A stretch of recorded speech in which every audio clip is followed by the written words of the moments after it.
जय Hind all my dear students. आप सबका इस प्लेटफॉर्म पे स्वागत है और आशा करता हूँ आप सब बहुत अच्छे होंगे और खुश होंगे। लाइफ का मोटिव हमेशा यही होना चाहिए, हमेशा सीखते रहो और खुश रहो। आज के टाइम पीरियड में लर्निंग एक ऐसी पावर है जहाँ की आप बहुत कुछ कर सकते हो। अगर आपके पास नॉलेज है तो you will be get a successful person. Okay, तो आगे बढ़ते हैं। NDA defence exam by Rohit sir. मैं रोज आपके सामने मंडे टू लेके सैटरडे तक करंट अफेयर लेके आता हूँ और कहीं ना कहीं मैं आशा करता हूँ आपको ये करंट अफेयर पसंद आ रहा होगा और आप कुछ ना कुछ सीख रहे होंगे। फिर मेरी रिक्वेस्ट है बच्चों से, प्लीज आप समझिए करंट अफेयर एक ऐसा टॉपिक है जो आपको वर्ल्ड से कनेक्ट रखता है। आपको कहीं ना कहीं क्या करना होता है, कनेक्टिविटी बनानी है, नॉलेज गेन करना है, प्लस मैं एनसीईआरटी फोकस रखता हूं, तो ये कहीं ना कहीं आपके लिए बेनिफिशियल होगा। ठीक है, तो आगे बढ़ते हैं। आज भी मैंने बहुत सारा करंट अफेयर के साथ साथ स्टैटिक पार्ट भी लिया हुआ है। आज का मोटिवेशन है एक्सक्यूज डोंट गेट रिजल्ट। जीवन में अगर एक्सक्यूज दिया आपने तो मैं फिर आपको बोल रहा हूं सक्सेस आपसे 2 किलोमीटर दूर ही रहेगा। हमें हमेशा एक्सक्यूज के परे जाना है। आज मैं आपको बताता हूं ये रिकॉर्डिंग के पीछे कितनी मेहनत लगती है। आपको लग रहा होगा सर को कैसे वीडियो ही तो बनाना है। बेटा, वीडियो बनाने से पहले आपके लिए डाटा निकालना होता है और उस डाटा के लिए पेपर पढ़ने होते हैं, एनसीईआरटी देखना पड़ता है, यूट्यूब पे काफी सारे सर्च भी करता हूं, मैं गूगल पे भी सर्च करता हूं जब आपके सामने फैक्चुअल डाटा लाता हूं। तो कहीं ना कहीं आप अगर एक्सक्यूज देंगे, जैसे कि अगर मैं एक्सक्यूज देने लग जाऊं, अरे मुझसे ये नहीं होगा, मुझसे वो नहीं होगा, तो मैं आपके सामने डेली करंट अफेयर कैसे लेके आ सकता हूं। आपने नोटिस किया होगा 20+ वीडियो हो चुके हैं और मेरा कोई एक्सक्यूज नहीं है, मंडे टू सैटरडे आपके सामने आ रहा है, एनी हाउ कंडीशन। ठीक है, शायद देर से आ रहा हो बट उसी दिन आ जाता है।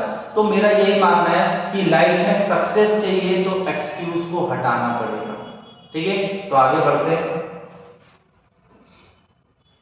My name is Rohit रानवे, experience है 6+ ईयर का, ज्योग्राफी, हिस्ट्री, पॉलिटी और ये सब एग्जाम मैंने क्रैक किए हुए। तो आई होप सो आपको समझ में आ रहा होगा और ये हमारा फाउंडेशन बैच है, तो जल्द से जल्द आप ज्वाइन हो जाइए। ज़्यादा से ज़्यादा शेयर कीजिए वीडियो को जिससे कि लोग जुड़ सके।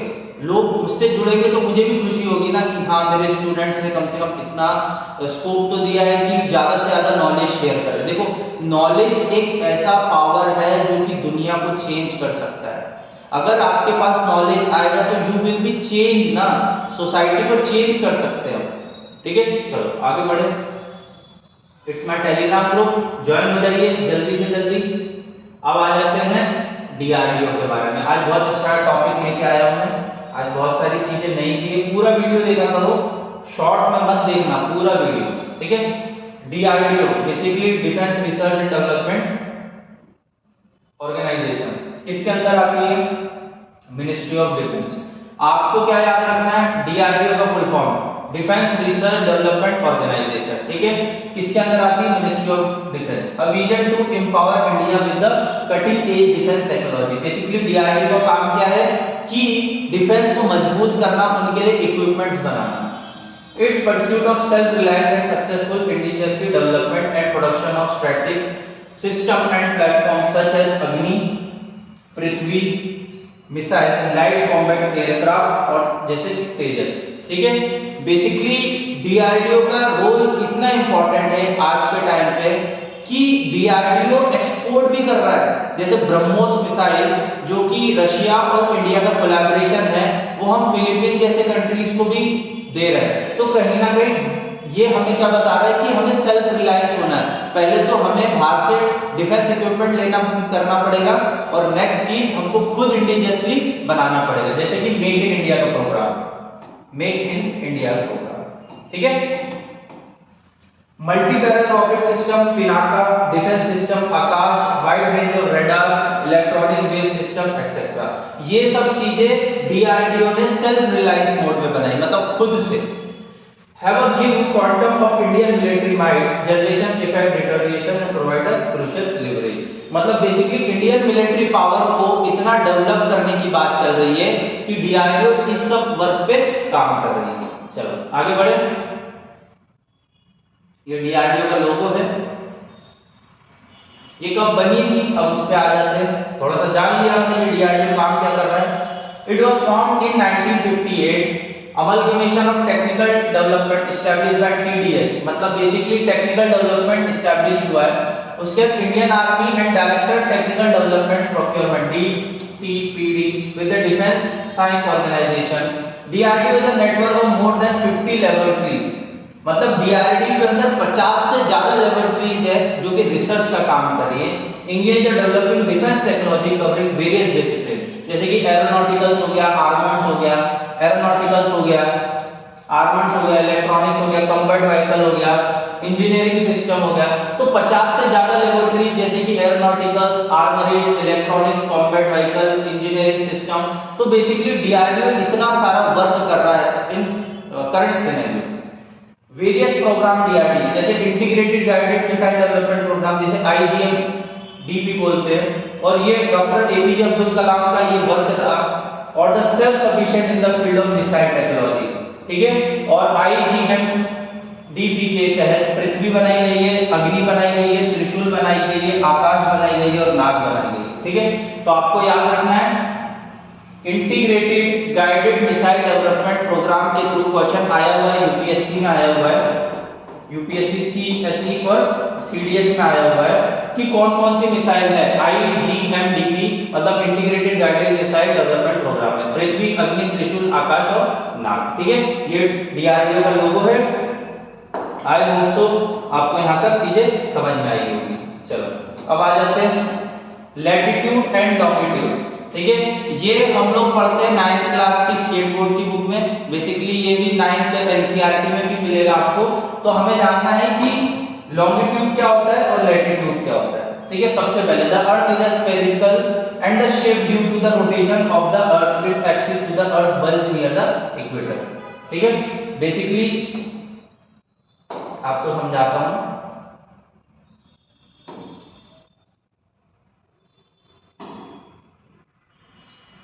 देखिए डायग्राम मेरा इतना अच्छा नहीं है पर ठीक है, समझाने की कोशिश कर रहा हूं मैं। ये अर्थ है, इसके यहां इक्वेटर है, ठीक है। ये जो रेखा है इनको हम क्या बोलते हैं, लैटिट्यूड, ठीक है। और इनको क्या बोलेंगे, लॉन्गिट्यूड। इसको क्या बोलते हैं, 0 डिग्री, ठीक है। इक्वेटर को क्या बोलते हैं, 0 डिग्री, और क्या बोलते हैं, डोल्ड्रम, ठीक है। जैसे जैसे जाओगे, जैसे यहाँ से 30 डिग्री, 60 डिग्री, 90 डिग्री, ठीक है ना, वैसे यहां भी है। तो यहां क्या मिलेगा, ट्रॉपिक ऑफ कैंसर, ठीक है। क्या मिलेगा, ट्रॉपिक ऑफ कैंसर, और यहां क्या मिलेगा, ट्रॉपिक ऑफ कैप्रिकॉर्न, ठीक है। यहां तक आई होप तो समझ में आ गया होगा। तो उसी पे हम डिस्कस कर रहे हैं, उसी पे हम लोग क्या कर रहे हैं, डिस्कस कर रहे हैं, ठीक है। इक्वेटर सिंस, और इसका साइज कैसा है, नियर द इक्वेटर, बल्ज है, मतलब थोड़ा सा चौड़ा है इक्वेटर की तरफ। Since the shape of the earth is like oblate spheroid, याद रखना है, पूछा जा चुका है क्वेश्चन कि अर्थ का जो शेप है वो कैसा है, oblate spheroid. The earth face central difficulty the positive in the surface area, therefore the locate various places and surface area on the earth, the imaginary line and drop which are the termed as latitude and the longitude. Basically earth पे ऐसी कोई line नहीं है, ठीक है। अर्थ पे ऐसी कोई लाइन है नहीं, बट हम लोगों ने स्टडी करने के लिए क्या किया हुआ है, लॉन्गिट्यूड और लैटिट्यूड बनाया हुआ है, ठीक है। आई होप सो समझ में आया होगा। The latitude and the longitude are the measure to degrees. Longitude और लैटिट्यूड किस वजह से, डिग्री नापने के लिए। द इक्वेटर इज 0 डिग्री, मैंने पहले बता दिया है। While the north pole and the south pole are 90 degree, ये भी मैंने बता दिया। उसके बाद again longitude are the imaginary circle that intersect the north pole south pole of the equator. ये सब इमेजिनरी लाइंस हैं जो कि नॉर्थ पोल और साउथ पोल को इंटरैक्ट करने के लिए बनाई गई।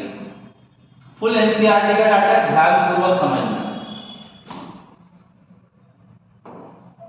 सबसे पहले latitude, the parallel latitude extend from the equator to 90 degree. यहां बात कर रहे हैं लैटिट्यूड की, नॉर्थ पोल 90 डिग्री पे, साउथ पोल 90 डिग्री पे। The latitude are drawn in the interval of 1 degree. जो लैटिट्यूड होता है वो 1 डिग्री पे 1 डिग्री पे, जैसे ये हो गया 1 डिग्री, यहाँ फिर 1 डिग्री, मतलब बेसिकली 1 डिग्री फिर उसका 1 degree. Each of the hemisphere there are 89 latitude lines and up to 179 total lines. याद रखना है लैटिट्यूड में 89 लैटिट्यूड लाइन है, that we added up to 179 total lines. ठीक है, there are mainly the east to west, मतलब कहां से जा रहा है, ईस्ट टू वेस्ट की तरफ जा रहा है। Circle connect the old location of the earth. The distance between two parallel latitude line is 1 kilometre. Basically कितना डिस्टेंस है, 111 किलोमीटर का डिस्टेंस है। ठीक है, यहां तक समझ में आया। All the latitude are parallel to the equator, equator के पैरेलल में। जैसे कि एग्जांपल देता हूं, ये हो गया। अब बात कर रहे हैं हम लोग लैटिट्यूड की, ये रहा लैटिट्यूड, तो ये हो गया आपका इक्वेटर जिसे 0 डिग्री बोला है। तो ऐसे करके टोटल कितनी लाइन है, 179 लाइन है। ठीक है, और डिस्टेंस कितना है टोटल पैरेलल में, 111 किलोमीटर। कितना है, 111 किलोमीटर। ठीक है, और पैरेलल में किसके, इक्वेटर के। बेसिकली ये क्या है, पैरेलल में है इक्वेटर के। देखिए ये एक लाइन है, ये इसके पैरेलल में, फिर ये इसके पैरेलल में, ऐसे ये इसके पैरेलल में। तो बेसिकली पैरेलल लाइन में चल रहा है। ठीक है, यहां तक समझ में आई चीजें। चलो, 5 major parallel of the latitudes. समझो, equator, equator is a imaginary line divide the earth into 2 hemisphere, north और साउथ। ठीक है, the north hemisphere and the southern hemisphere. It is the longest line of latitude. The equator cover 40,075 kilometre, which 78.8% cover the water area by 21.3% cover the surface area। ठीक है, याद रखना है जो equator है वो बेसिकली 40,075 किलोमीटर कवर कर रहा है और 78.8% कवर कर रहा है क्या, वाटर एरिया, और 21.3% कवर कर रहा है सरफेस एरिया। ठीक है, अब आ जाते हैं arctic circle. Out of 5 parallel latitude, arctic circle is a northern hemisphere. कहा है ये 66/2 डिग्री। ठीक है, 66/2 degree north of the equator. याद रखना नॉर्थ से ऊपर 66.2 degree, 1/2 degree. The position of arctic circle always be fixed. As per update the arctic drafting toward the north is 15 kilometre per year. मतलब वो क्या कर रहा है, ड्रिफ्ट कर रहा है 15 किलोमीटर पर ईयर के हिसाब से। The Arctic circle is 16,000 kilometre along which cover the 4% of the earth surface। ठीक है, 16,000 किलोमीटर कवर कर रहा है 4% ऑफ द अर्थ सरफेस। आ जाते हैं एंटार्क्टिक। एंटार्क्टिक इधर साउदर्न मोस्ट, आर्कटिक का है बेसिकली आपके नॉर्दर्न में, और एंटार्क्टिक का है साउदर्न में। विच करंटली 66 डिग्री, बेसिकली ये क्या साउदर्न डिग्री में 66 degree 1/2 half south of the equator. Like the Arctic circle, the antarctic circle is shifting toward the speed of 15 kilometre per year. और इसका भी कितना है, अप्रोक्सीमेटली 60,000 किलोमीटर कवर कर रहा है, 4% of the earth surface toward the south. ये पूरा एनसीईआरटी का डाटा है और यहीं से क्वेश्चन बनेगा, फैक्चुअल डाटा है। तो क्वेश्चंस करना है तो टेलीग्राम पे जुड़ जाओ। अब आ जाओ ट्रॉपिक ऑफ कैंसर पे। Tropic of Cancer northern side में है। Sun is directly overhead the position in the June, June के महीने में सन डायरेक्टली ओवरहेड करता है। Tropic of Cancer is located कहां पर है, याद कर लेना 23/1/2। ठीक है, degree in the northern hemisphere, India से भी पास करता है। The position of tropic of Cancer fluctuate because of longitude alignment, because distance between the tropic of cancer and arctic circle same as they move with the speed. The length of tropic of cancer is 36,788 kilometre. आपको ये चीजें जो circle कर रहा हूं वो तो याद रखना है। अब आ जाइए ट्रॉपिक ऑफ कैप्रिकॉर्न, ये साउदर्न पार्ट में। ठीक है, करंटली कितना है इसका 23 1/2 डिग्री साउथ की तरफ। Length of tropic of Capricorn is same of the tropic of cancer. Southern cover कितना कर रहा है 3% toward the population. Sun over at the year of December. याद रखना है कैंसर में कब होता है, जून में, और कैप्रिकॉर्न में कब होता है, दिसंबर में। और इस समय क्या होता है, एक्सपीरियंस द मैक्सिमम हीट। जब दिसंबर में क्या होता है, कैप्रिकॉर्न की तरफ होता है कोई व्यक्ति तो क्या करता है, हीट महसूस करता है। ठीक है, अब आगे बढ़ते हैं geographical zone of the earth, एकदम factual data. There are two frigid zone, north zone and the south frigid zone. The north zone between north pole 90 degree arctic circle, whereas south is the south pole 90 degree of antarctic circle. This zone experiences the midnight sun, polar night. The part of the year are the coldest region of the earth. Summers 2 to 3 month रहता है और 24 our sunlight रहती है। अगर आप frigid zone की बात करोगे नॉर्थर्न या साउथर्न में, तो 24 आवर सनलाइट मिलेगी आपको। 6 महीने दिन 6 महीने रात वाला सिस्टम चलता है नॉर्थ और साउथ में, ठीक है। ये यही कहना चाहता है। Since the sun ray always slanting here the region stay cool. Basically 6 महीना पूरा क्या होगा, दिन होगा, और 6 महीना पूरी रात होगी, तो वहां का जो तापमान है वो स्लंट रहता है, मतलब रुका हुआ रहता है। Temperate zone, again there are two temperate zone, north zone and arctic zone. Tropic of cancer southern zone lie between the antarctic circle and Capricorn. Due to tropic latitude sun rays never fell directly which result in mid weather. Basically जो temperate zone होता है उसके अंदर सन की जो raise होती है वो बेसिकली डायरेक्टली नहीं आती है, इस वजह से ये क्या रहता है, ठंडा जोन रहता है। There zone experience all 4 season, summer, spring, autumn और विंटर, ठीक है। तो टेम्परेट जोन में चारों मौसम मिलेंगे आपको, spring, summer, autumn and winter, ठीक है। आई होप सो यहां तक चीजें समझ में आ गई, फैक्चुअल डाटा में बताते जा रहा हूं। उसका टॉरिड जोन देख लेते हैं।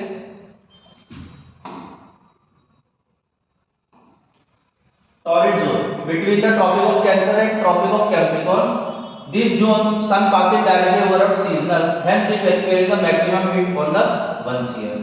टॉरिड जोन में बेसिकली सन डायरेक्टली बोल सकते हैं 90 डिग्री में होता है, और उस समय क्या होता है, जो गर्मी है बहुत ज्यादा लगती है। Longitude and the time, the earth take 24 hour to complete the rotation, ठीक है। इसमें डाटा सही कर लेना, ये रॉन्ग है, मैंने बताया हुआ था। Sun take 12 hour to across eastern and western hemisphere.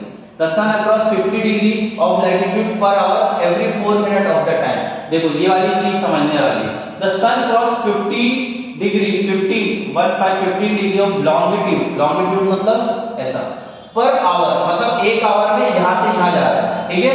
4 minute of the time मतलब इसका कितना है, 4 मिनट लगेगा, ठीक है। मतलब 1 डिग्री से दूसरे डिग्री जाने में कितना टाइम लगता है, 4 मिनट लग रहा है, ठीक है। तो 4 से गुना कर लो 15, तो कितना हो गया 60, ठीक है ना। तो बेसिकली 1 घंटे में कितना चला जाएगा, वो 15 डिग्री चला जाएगा। To keep uniform time range, all the territory limits the country. The central Mediterranean regards the standard Mediterranean considered as a standard time whole country. Basically, ISD Indian Standard Meridian Time, ISMT, ठीक है। और क्या होता है, Greenwich meridian time, ठीक है। ये तो आपने पढ़ा होगा 9th क्लास में है, तो वही चीज यहाँ बताना चाह रहा है। स्टैंडर्ड मेडिटेरियन टाइम क्या होता है, उसी के वजह से पूरी कंट्री के हिसाब से टाइम चलता है। There are total 24 time zone in the world. कितने हैं वर्ल्ड में, 24 टाइम जोन है, ठीक है। It is by movement of the earth, moon, planets to measure of the earth. हम लोग किसका मदद लेते हैं टाइम जोन बनाने के लिए, अर्थ का rotation, moon, planet and the time measure by the earth. The international date time passes through the 180 degree through the latitude. The difference between 0 degree longitude is 12 hour, ठीक है। The calculation of time standard, the earth rotate 1 degree equal to 4 minute, ये मैंने पहले ही बता दिया था। When the moon at Greenwich the time is 15 degree, is Greenwich भी 15 into 4 into 60 minute, the 1 hour at Greenwich time. Basically आप ये समझो कि लंदन में अगर दोपहर के 12 बज रहे हैं, तो इंडिया में अप्रोक्सीमेटली 4:30 का टाइम है, ठीक है। आपको ये चीज याद रखनी है, ठीक है। तो ये एनसीईआरटी का फैक्चुअल डाटा था, जहां जहां आवश्यकता थी मैंने पूरा एक्सप्लेन करने की कोशिश करी है, और मेरी जो भी एफर्ट दे रहा हूं मैं आपको उसको क्या करना है, शेयर करना है। अब आ जाते हैं इंडस रिवर सिस्टम। हमने गंगा रिवर सिस्टम पढ़ा है, अब इंडस रिवर सिस्टम पढ़ेंगे। On the basis of Indus River system, one of the oldest human civilization was not only developed but named as the Indus Valley civilization. Indus river system के पास ही क्या बसी थी, दुनिया की सबसे पुरानी सभ्यता, जिसका नाम क्या है, Indus valley civilization. The name Indus river system has given because the main river of this system is known as the Indus. Indus इसलिए नाम मिला है क्योंकि मेन रिवर ही इंडस इसमें फ्लो करे। The Indus river is also known as Sindhu. क्या बोला जाता है इंडस रिवर को? सिंधु। संस्कृत वर्ड में क्या बोला जाता है? सिंधु रिवर। ठीक है। Apart from Sanskrit the description of Indus Greek language is found in the Sinthos. ये भी याद रखना, संस्कृत में सिंधु बोला जाता है और ग्रीक लैंग्वेज में Sinthos. The Indus river system compress 6 perennial river, 6 river है, नेमली इंडस, झेलम, चिनाब, रावी, सतलज और बियास। ठीक है, फिर सुन लो, इंडस, झेलम, चिनाब, रावी, सतलज और बियास, ये 6 रिवर का संगम है क्या? Indus river system. आज से पहले ऐसा पढ़ाई नहीं होगा, वो मैं पढ़ा देता हूँ आज आपको। ठीक है, ट्रिब्यूटरी डिस्ट्रीब्यूटरी सब दिखा देता हूँ। The important understand distribution of Indus river system. India और पाकिस्तान के बीच में ट्रीटी हुई हुई है इंडस जिसे हम ट्रीटी बोलते हैं, इंडस वाटर ट्रीटी कब हुई थी? 1960 में। ये चीज याद रखना है, क्वेश्चन बार बार पूछा है। वाटर ट्रीटी 1960 में हुई है इंडिया और पाकिस्तान में। इंडस, झेलम, चिनाब किसके अंडर में? पाकिस्तान के, याद रख लेना। ठीक है, इंडस, झेलम और चिनाब पाकिस्तान के अंडर में है। रावी, बियास और सतलज ये किसके पास है? इंडिया के पास। तो ये 3 रिवर अपने पास में है और 3 रिवर उनके पास है। तो क्वेश्चन क्या पूछता है? पाकिस्तान के पास कौन कौन सी रिवर है? इंडस, झेलम, चिनाब, और इंडिया के पास रावी, बियास और सतलज। ठीक है। Flow through Jammu Kashmir, Indus, Jhelum, Chenab and Ravi. Chenab, Ravi, Beas and Sutlej flow the Himachal Pradesh with Yamuna. Chenab, Beas, Ravi, Sutlej Himachal Pradesh से होकर गुजरती है और यमुना का पार्ट है। Ravi, Beas, Sutlej and Chenab flow through the Punjab and the Ghaggar region. ठीक है, याद रखना है, रावी, बियास, सतलज, चिनाब कहां से फ्लो कर रही है? पंजाब और घाघर से। और चिनाब, रावी, बियास बेसिकली फ्लो कर रही है हिमाचल प्रदेश और यमुना रिवर से। ठीक है। Description of Indus river system, कितना किलोमीटर है इसका? 2900 किलोमीटर। और गंगा का कितना है? 2525 किलोमीटर। मतलब इसकी लेंथ ज्यादा है, पर ये इंडिया में नहीं बहती, इसलिए इंडिया की सबसे लंबी रिवर नहीं है। Indus river system is one of the longest river system in the sub continent. सबसे बड़ा है इसका, पर दिक्कत ये है कि वो इंडिया में पूरी तरह से नहीं बहती। Total drainage area of Indus river system around 11,65,000 square kilometre. उसका जो एरिया है सिस्टम का, ड्रेनेज का, वो approximately 11,65,000 square kilometre. Most of the area is now been included in the Pakistan. इस वजह से इंडिया की सबसे लंबी नदी नहीं है। Indus is the main river of river system originate from glacier. कौन से ग्लेशियर से? Near Kailash range. Kailash range के पास से मानसरोवर लेक से कौन सी रिवर निकल रही है? Indus. Very very important, Indus river कहां से निकल रही है? मानसरोवर लेक। ठीक है। The length of the Indus is 2280 kilometre which 710 kilometre lie in India. 710 kilometre India के अंदर है, जम्मू कश्मीर स्टेट एंड बाकी किधर है? Pakistan and Tibet collection. 710 kilometre he India के अंदर है, बाकी 2880 किलोमीटर कहाँ है? पाकिस्तान के अंदर। ओरिजिनल फ्रॉम ग्लेशियर बोकाचो। ठीक है, देखो मानसरोवर लेक के पास बोकाचू करके लेक है, वहां से ये बेसिकली इंडस रिवर निकल रही है। और कहाँ है ये? तिब्बत में। Ranges foothill of the Himalaya, Hindu Kush and the Karakoram range, rest of the 7 plains of the Pakistan. कहाँ होके जा रही है? हिमालय, हिंदू कुश, काराकोरम रेंज और बाकी पाकिस्तान में जा रही है। तो आपसे क्या पूछा जाएगा? बेसिकली इंडस रिवर का उद्गम कहाँ से है? बोकाचू, कौन सा? ग्लेशियर से। और बोकाचू ग्लेशियर कहां पर है? मानसरोवर लेक के पास। और मानसरोवर लेक कहां पर मिलेगा? कैलाश रेंजेस के अंदर। ठीक है, समझ में आई चीजें? यहां तक आई होप सो क्लियर हो गया हो। अब ट्रिब्यूटरीज देख लेते हैं। अब क्या देखते हैं? ट्रिब्यूटरी मतलब सहायक। जास्कर लद्दाख में, अस्तोर नागपरवात में, चेनाब, सतलज, सोन, बियास, रावी, द्रास, सुरुल ये इंडस है। झेलम, किशनगंगा, शोक और गिलगिट। शिंगार, संगर, काबुल, गुरम, गोरुल, टोची, विभोवा ओरिजिनेट इन द सुलम ranges, Sulaiman ranges, Harike barrage at the confluence of Beas and the Sutlej. ये ज्यादा इंपॉर्टेंट है, आईएमपी कर लेना। हरक्का बैराज कहां मिलेगा? बियास और सतलज के कॉन्फ्लिक्ट में। तो इसको क्या बोला जाता है? इंदिरा गांधी चैनल। ठीक है, यहां तक समझ में आया होगा, आई होप सो। नेक्स्ट आ जाते हैं झेलम रिवर। ये जो रिवर पैटर्न है इसमें ये सहायक नदी है। The next important river in this river system is Jhelum. Also इसको क्या बोला जाता है, ऋग्वेद में वितास्ता। इंपॉर्टेंट है, पूछा गया है यूपीएससी में, तो आपको ये याद रखना है। वितास्ता रिवर किसका नाम है, झेलम रिवर का, ऋग्वेद में। हाइट्सपा ग्रीक बोलते हैं, और ये क्या है, बेटा काम बोला जाता है कश्मीर में। ग्रीक लोग क्या बोलते हैं, हाइट्सपा। इट्स ओरिजिनेट फ्रॉम द चश्मा वेरीनाग ग्लेशियर। झेलम रिवर कहां से निकल रही है, चश्मा वेरीनाग ग्लेशियर से। कवर कितना कर रही है, 720 kilometre. Join the Chenab river in Pakistan.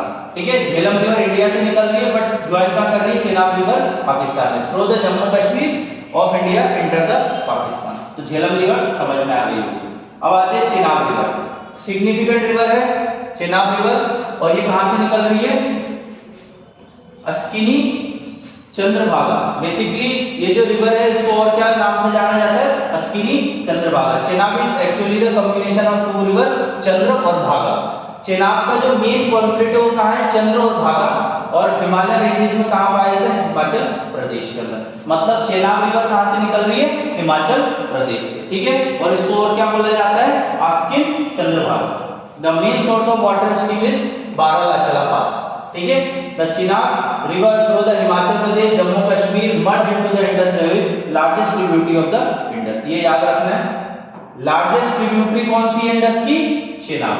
ठीक है, आई होप तो आपको समझ में आ रहा होगा। तो आपको क्या करना है, इसको नोट्स बनाना है, और नोट्स बना के क्या करोगे आप, इसको अब रिवाइज करोगे। जितना रिवाइज करोगे समझ में आ जाएगा। Ravi river, next tributary of Indus river, Ravi also known Iravati.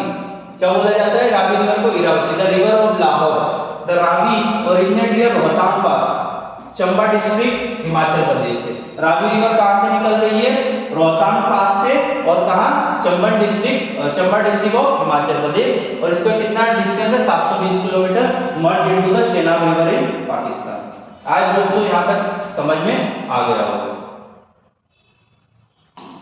Next, Ravi run through India state of Himachal Pradesh and Jammu Kashmir. Ravi कहां फ्लो कर रही है, हिमाचल प्रदेश और Jammu Kashmir. Flow between the Pir Panjal और धौलाधर रेंजेस। ठीक है, याद रखना है, रावी रिवर किसके बीच में फ्लो कर रही है, पीर पंजाल और धौलाधर रेंज में। Shahdara Bagh with the tomb of Jahangir, also the Noorjahan. अब आ जाते हैं Beas river. Beas is the significant contributor of Indus river system. Beas originate from the Beas Kund of Rohtang pass. Beas river कहां से निकल रही है, बियास कुंड से, जो कि रोहतांग पास में, Indian state of Himachal Pradesh. After originate the Himachal Pradesh, Beas cover the distance around 470 kilometre. Basically 470 kilometre का डायमीटर क्या कर रही है, कवर कर रही है। 470 किलोमीटर का। Merge the Sutlej river in Punjab. Hence Beas river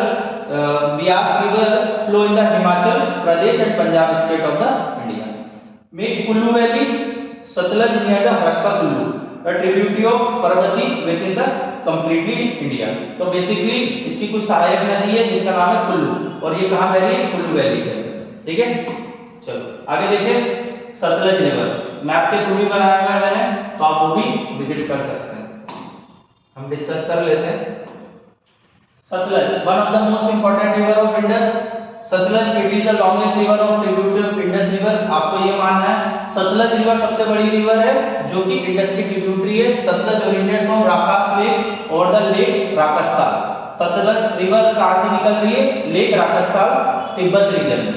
the Sutlej river enter India Shipkila pass. Shipkila pass कहां पर है, बेसिकली हिमाचल प्रदेश के अंदर। ठीक है, याद रखना है, शिवकिला पास कहां पर है, हिमाचल प्रदेश के अंदर। Punjab and finally enter the Pakistan with the Chenab river. Total length of Sutlej is 1450 kilometre with the 1050 kilometre line with in the Indian territory. इसके टोटल लेंथ कितनी, 1450 किलोमीटर है, जो कि इंडिया में 1050 किलोमीटर के लमसम है। ठीक है, तो ये थोड़ा सा मैप है, मैप के थ्रू भी आप देखोगे तो आपको चीजें समझ में आ जाएगी। ठीक है, चलो देखिए, ये इंडस रिवर है सबसे बड़ी, और ये क्या कर रही है, यहाँ जाके मिल रही है। समझना, बिल्कुल गहनता से समझने की कोशिश करना। फिर उसके बाद ये कौन सी रिवर निकल रही है, झेलम, और ये किसके अंदर मिल रही है, जाके इंडस के अंदर। ठीक है, उसके बाद ये देखो, ये चिनाब, चिनाब किससे मिल रही है, झेलम से, और ये झेलम कहाँ मिल रही है, इंडस से। ठीक है, उसके बाद ये देखो रावी रिवर, ये यानी रावी रिवर, ये किससे मिल रही है? चिनाब से। चिनाब किससे मिल रही है? झेलम से। और ये बाद में इंडस से, ठीक है। उसके बाद बियास, ये बियास देख लो, सतलज से मिल रही है और सतलज जाके इंडस से, ठीक है। तो आपको यार चीजें समझ में आ गई होगी, यहाँ से सतलज रिवर निकल रही है, ये बियास से मिल रही है, ठीक है। तो आई होप सो आपको चीजें समझ में आ गई होगी कि इंडस वैली का जो ड्रेनेज सिस्टम है, झेलम, चिनाब, बियास, सतलज, रावी, ये 5 रिवर है जो इंडस रिवर में मर्ज हो जाती है और मेजॉरिटी ऑफ जो चंक है वो कहाँ है? ये पाकिस्तान के अंदर, ठीक है। आई होप सो, मुझे लगता है आपको समझ में आया होगा। नहीं समझ में आया, कोई भी डाउट है प्लीज आस्क फॉर मी, और हम आगे मिलते रहेंगे ऐसे ही टॉपिक लेके। आपको इंटरेस्टिंग लग रहा है तो प्लीज शेयर और कमेंट करना है, और ओम फिनिक्स लर्निंग एकेडमी में मिलिए मुझसे एनडीए के बैच के लिए। और thank you for watching this, ठीक है। आपको पसंद आ रहा है तो बिल्कुल शेयर एंड कमेंट करना है, और आपको क्या करना है? लाइक और शेयर करना है। Thank you all.